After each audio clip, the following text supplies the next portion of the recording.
I want to talk about Lin Lin. Lin Lin is a very unique individual. It's a girl. How would I put it? I met Lin Lin at my mother's church, and she's a nice girl, you know, pretty nice girl. And what I thought was interesting about her was I had just received some information, some news about Lin Lin.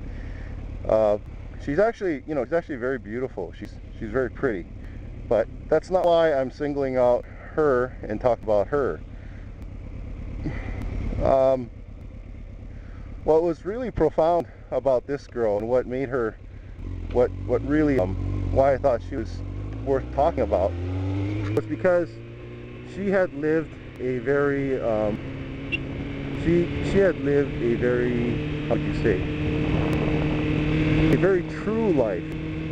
She's living a very, she's truly living a honest life. Okay, what do I mean by that? There's this thing where, let me explain the background here. What happened was she came over from China as a student, and you know, she studied, and when you're done with school, you have 1 year to find a sponsor, a work sponsor, someone that's going to hire a lawyer for you and keep you in the U.S. So within that 1 year period, you work for a sponsor, and if you get your degree, or you get your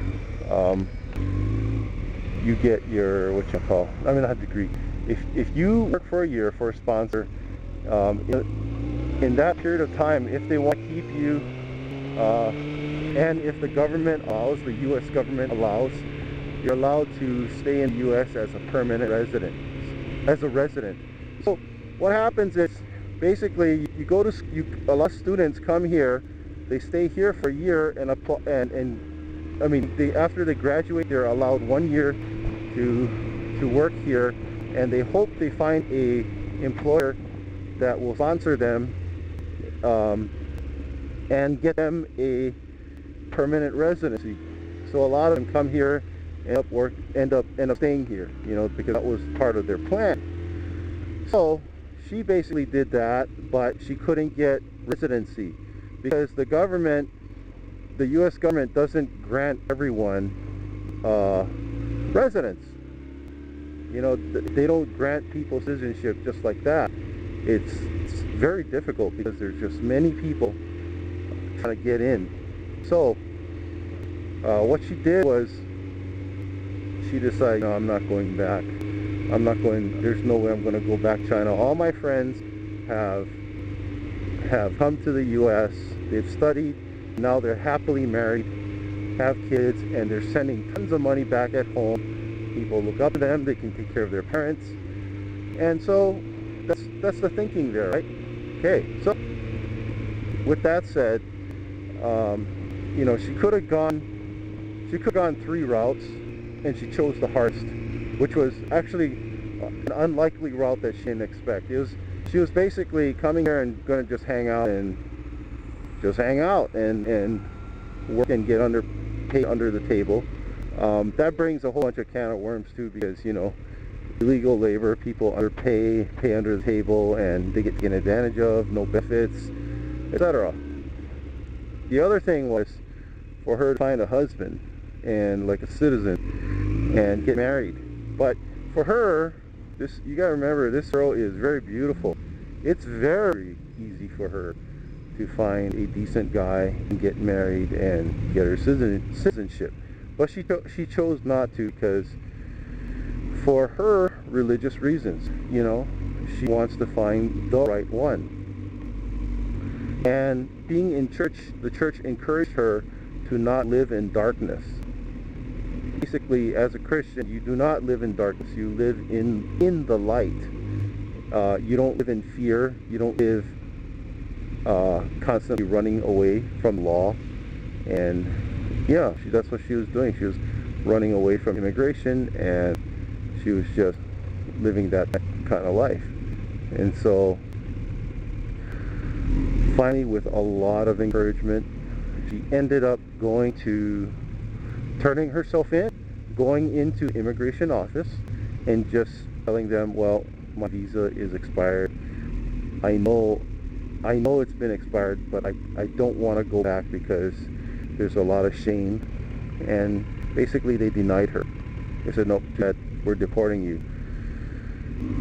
And she appealed it. She appealed for amnesty. But either way, she made the difficult decision, whether she chose a much harder decision to turn herself in and to live in truth and not in fear.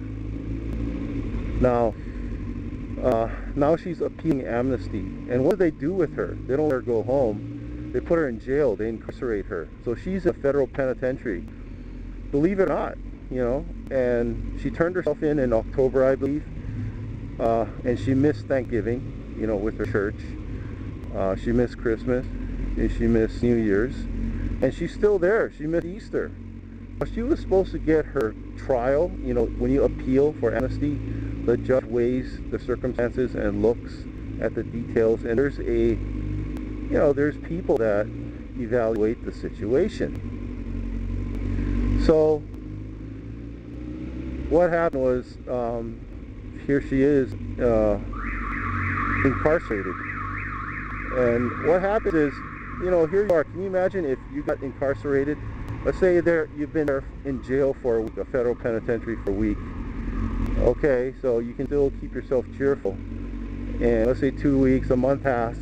Man, it gets pretty hard. You get depressed really quickly, and you start doubting whether you made the right decision or not. And to top it off, the federal penitentiary does not permit communication with people. She's only allowed immediate family. Because she's here on her own and she doesn't really have immediate family, she's allowed to have visits by her pastor. So her pastor's a woman. And so basically what you have here is you have this incarceration. There's easy depression, and she's really bummed out. And so for why I bring that up? Why do I bring that up? It's because she's allowed letters, mail. She's not allowed to send mail out. And when someone is in jail, incarcerated, when you send them a letter, it brings them phenomenal hope to have the knowledge that someone outside of the world is aware of their situation. So if you could, it doesn't have to be religious, send a message, of encouragement to her.